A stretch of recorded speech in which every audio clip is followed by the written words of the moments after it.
బంగారు తల్లి, త్వరగా రెడీ అవ్వమ్మా, వాళ్ళు వచ్చే టైం అయింది.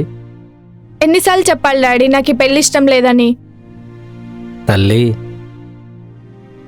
నీకు నా చావే ఇష్టమా డాడీ? అమ్మాయికి పెళ్లి ఇష్టం లేదు, ఎవరికి చెప్పాలి? సరే, సూర్యతో మాట్లాడదాం.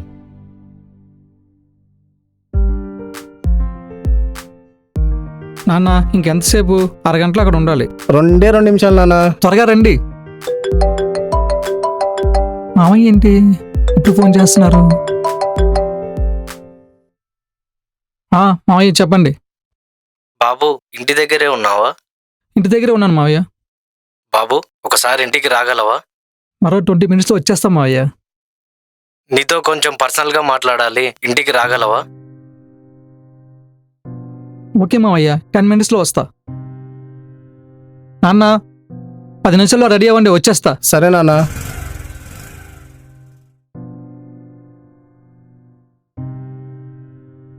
మామయ్య పిలిచారు? నీకెలా చెప్పాలో నాకు అర్థం కావట్లేదు. నివేదికి పెళ్లి ఇష్టం లేదా మామయ్య? ఇష్టం లేదు. ఒకసారి తన నేను కలవచ్చా? బాబు, తను నేను వెళ్తేనే కోపంగా చూస్తుంది, ఇంకా నువ్వు వెళ్తే... కొడుతుందా మామయ్య నేను వెళ్తే? తను కొట్టినా పర్వాలేదు, తను నాకేంటో తనకు అర్థమయ్యేలా చెప్తాను. ఇంతకీ నివేద ఎక్కడ ఉంది మామయ్య? టెర్రస్ పైన ఉంది బాబు.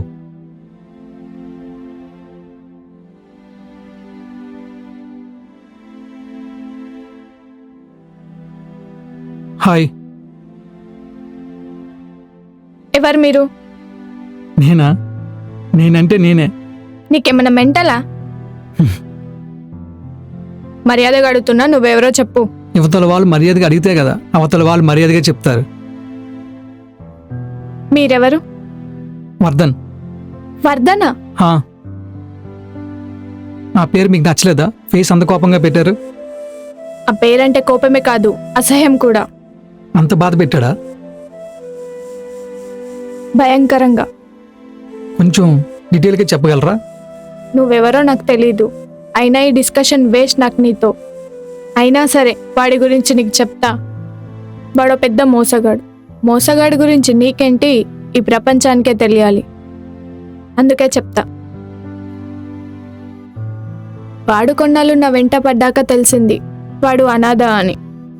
వెంటనే వాడితో నన్నాను, నీకు నాకు పెళ్ళవ్వదని, ఎందుకంటే నువ్వు ఒక అనాథవని అన్నాను. వెంటనే వాడన్నాడు, నువ్వు నన్ను ప్రేమిస్తే నేనెందుకు అనాథనవుతానని. ఆ మాటతో నా మాట ఆగి వాడితో నా మనసు కదిలింది. వాడు నేను బాగా దగ్గరయ్యాక వాడి గురించి మా ఇంట్లో మాట్లాడాను. ఇంట్లో వాళ్ళు ఒప్పుకోకపోయేసరికి వాళ్ళతో యుద్ధం కూడా చేశాను. ఆ యుద్ధంలో మా నాన్నతో గెలిచాను, కానీ మా బాబాయ్తో గెలవలేకపోయాను. అప్పుడు బాబాయ్ వాళ్ళు, అది వాణ్ణి పెళ్లి చేసుకుంటే నువ్వు కూడా ఇంట్లో నుంచి బయటికి వెళ్ళాలి అన్నాడు. ఆ మాటతో మా నాన్న కోపం వచ్చి నన్ను అక్కడి నుంచి బయటికి తీసుకొచ్చి వర్ధన్ని పిలిపించి 2 రోజుల్లో మీ పెళ్ళన్నాడు. పెళ్లి రోజు నేను నాన్న వర్ధన్ కోసం రిజిస్టర్ ఆఫీస్ దగ్గర ఎదురు చూస్తున్నా. తను వస్తానన్న టైం కాదు కదా, సాయంత్రం అయ్యింది.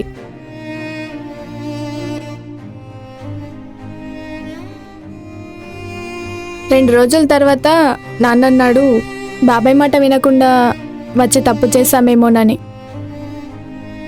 ఆ తర్వాత వర్ధన్ని చాలా రోజులు వెతికాను. కనిపిస్తే ఎందుకు అలా చేశావని అడుగుదామని. నెల వెతికాను, సంవత్సరం ఎదురు చూశాను.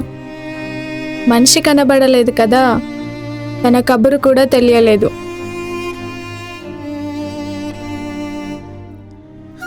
నేను తన గురించి బాధపడుతుంటే మా నాన్న నా కోసం ఆలోచించి బాధపడుతున్నాడు.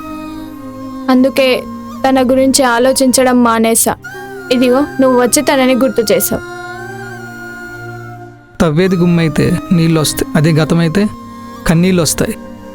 ఇప్పుడు నీతో నేను అన్నమాట ఒకప్పుడు నాతో ఎవరో అన్నమాట.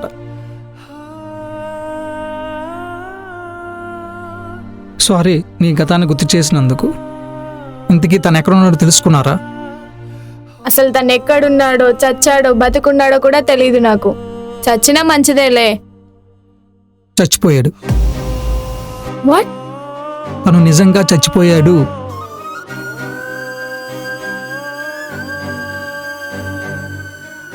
ఆ రోజు తను మీ దగ్గరికి బయలుదేరాడు. వచ్చే దారిలో లారీ కొట్టేసింది. తన దరిద్రం ఏంటంటే తన జీవితంలో కాదు, తనని లారీ కొట్టినప్పుడు కూడా తను సేవ్ చేయడానికి రోడ్డు మీద ఎవ్వరూ లేరు. దారిన పోయిన వాళ్ళు ఎవరో తనని హాస్పిటల్ చేర్చి వెళ్ళిపోయారు. అప్పటికే తను కోమలోకి వెళ్ళిపోయాడు. తను మరో 2 గంటల్లో చనిపోతాడు అనగా పక్క హాస్పిటల్లో అదే బ్లడ్ గ్రూప్ గల గుండె కోసం ఎదురు చూస్తున్న మాకు ఇన్ఫర్మేషన్ తెలియడంతో తన గుండెని తీసుకొచ్చి నాకు అమర్చారు. నేను బ్రతికాను, ప్రాణం మాత్రం తనదే. అందుకే తనలా ఇలా మీ ముందుకు వచ్చాను. నేను పూర్తిగా కోలుకున్నాక ఈరోజు బతికున్నానికి కారణం ఒక మనిషి. తన రుణం తీర్చుకుందామంటే తను లేడు. పోనీ తన లేకపోయినా తన వాళ్ళు ఎవరో ఒకరు ఉంటారు కదా అని వాళ్ళకేమైనా సహాయం చేద్దామని వాళ్ళని వెతుక్కుంటూ వెళ్ళాను. అక్కడ వెళ్ళాక తెలిసింది తనే కాదు, తనకి ఎవరూ లేరని. ఇంకా డీప్గా ఎంక్వైరీ చేస్తే తనకు ఒక స్కూల్ ఫ్రెండ్ ఉండని తెలిసింది. అతన్ని కలిసి మాట్లాడాక వర్ధనున్న రూమ్ చూపించాడు. ఆ రూమ్లో ఒక డైరీ దొరికింది. ఆ డైరీ మొత్తం చదివాక నాకు అర్థమైంది ఏంటంటే తనకి అమ్మ లేదు కదా, ప్రేమించి పెళ్లి చేసుకున్న నిన్నే తన అమ్మలా చూసుకోవాలనుకున్నాడు. నేను మిమ్మల్ని పెళ్లి చేసుకుని తను మిమ్మల్ని ఎలా చూసుకోవాలనుకున్నాడో నేను మిమ్మల్ని అలా చూసుకుంటే తనకెంతో కొంత సహాయం చేసిన వాడిని అవుతా, తన రుణం కూడా తీర్చుకునే వాడిని అవుతా. మీరెవరో నాకు తెలియదు. నేను మిమ్మల్ని ఎత్తుకుని రావడం కారణం వర్ధన్. నేను చెప్పాలని చెప్పాను, మీరు చెప్పే మాట కోసం ఎదురు చూస్తున్నా.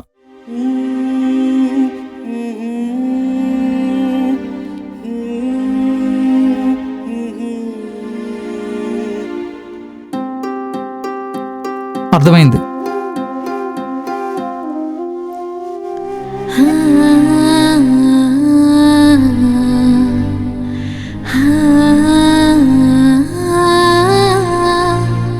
గడిచిన కాలం న్యాయం చేసింది. ఇప్పుడు ఎదురు చూస్తున్నా మళ్ళీ అది న్యాయం చేస్తుందేమోనని. ఆ కాలం చేసే న్యాయం తినేనేమో.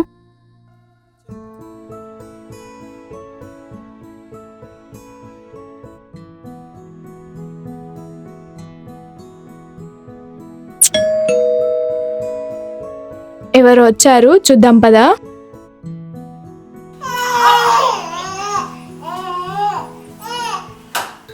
హాయ్. మీరేంటి నాన్న ఇక్కడ? అల్లుడు గారు ఇక నుండి మీతోనే ఉండమని చెప్పి తీసుకొచ్చారమ్మా.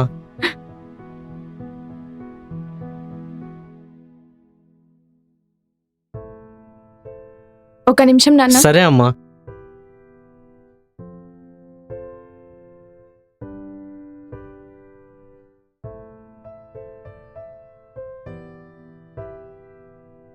ఆ రోజు మీ ప్రేమ కోసం మీతో పాటు మీ నాన్న బయటకు వచ్చాడని తెలిసింది.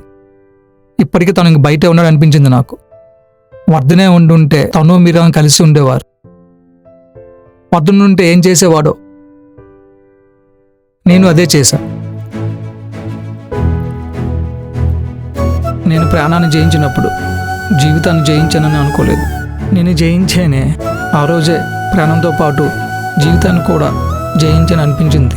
నివేద, నువ్వే నా యద.